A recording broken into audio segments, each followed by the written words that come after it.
Let me get right away to the first rule of success. The first rule of success is to have a vision. You see, if you don't have a vision of where you go, and if you don't have a goal where you go, you drift around and you never end up anywhere. It's like you can have the best ship in the world, you can have the best airplane in the world. If the pilot or the captain doesn't know where to go, it would just drift around. It would not end up anywhere, or most likely in the wrong place. So I was very fortunate that I stumbled onto my vision. I mean, as you know, I was born in 1947 in Austria after the Second World War. And I didn't really like Austria when I grew up. I couldn't wait to get out of there.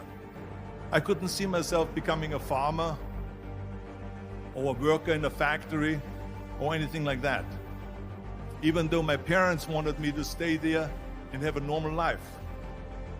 My father wanted me to become a police officer like he was.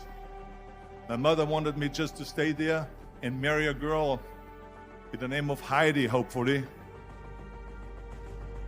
and have a bunch of kids and run around like the Van Trapp family in The Sound of Music.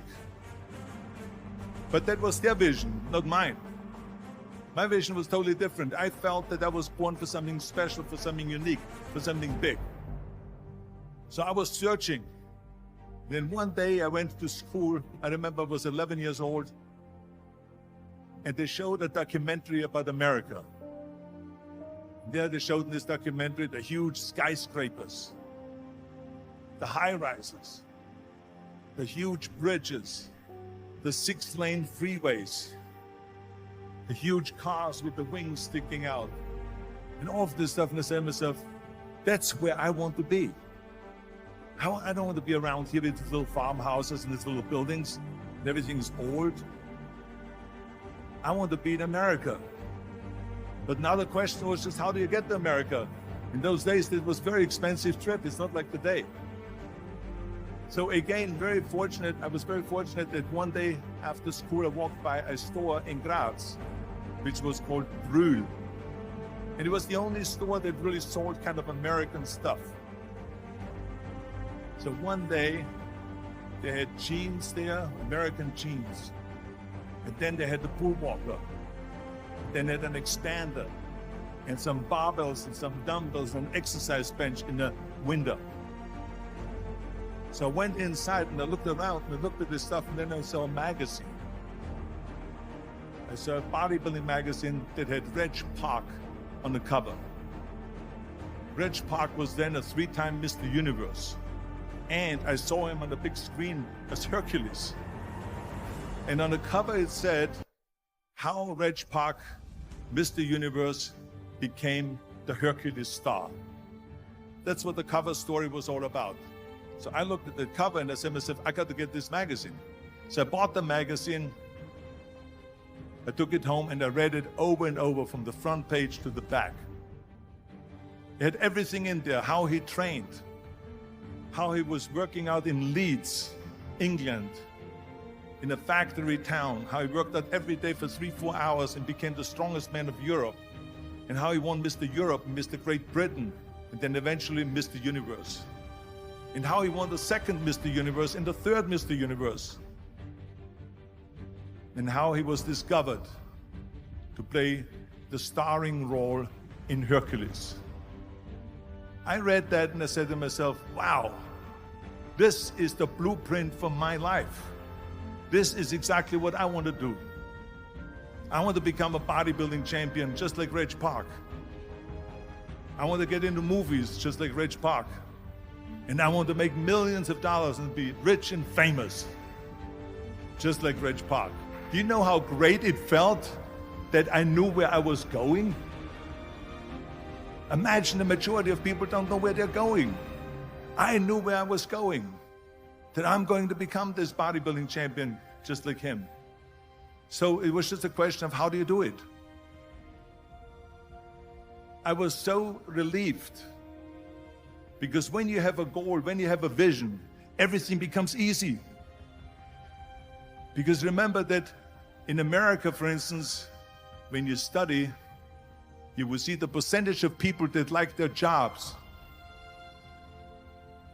74% hate their job in America. Now, there's not much different when you come to Europe. The majority of people don't like what they're doing because they're really not doing it because they didn't have a goal and they followed this goal. They just aimlessly drift around, and then all of a sudden there's a job opening, so they get their job because you have to work. But then when you work, it's a chore. It's work. It's not fun. So if you think about, only a quarter of the people really enjoy what they're doing in life.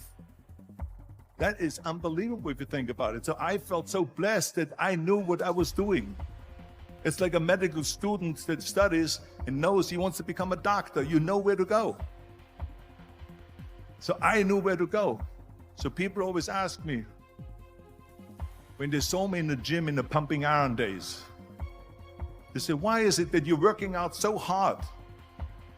5 hours a day, 6 hours a day, and you have always a smile on your face. The others are working out just as hard as you do, and they look sour in the face. Why is that? And I told people all the time, I said, because to me, I'm shooting for a goal. In front of me is the Mr. Universe title. So every rep that I do gets me closer to accomplishing that goal, to make this goal, this vision, turn into reality. Every single set that I do, every repetition, every weight that I lift will get me a step closer to turn this goal into reality. So I couldn't wait to do another 500-pound squat. I couldn't wait to do another 500-pound bench press. I couldn't wait to do another 2,000 reps of sit-ups. I couldn't wait for the next exercise, for the next half hour of posing and all the kind of things that you have to do to be a champion.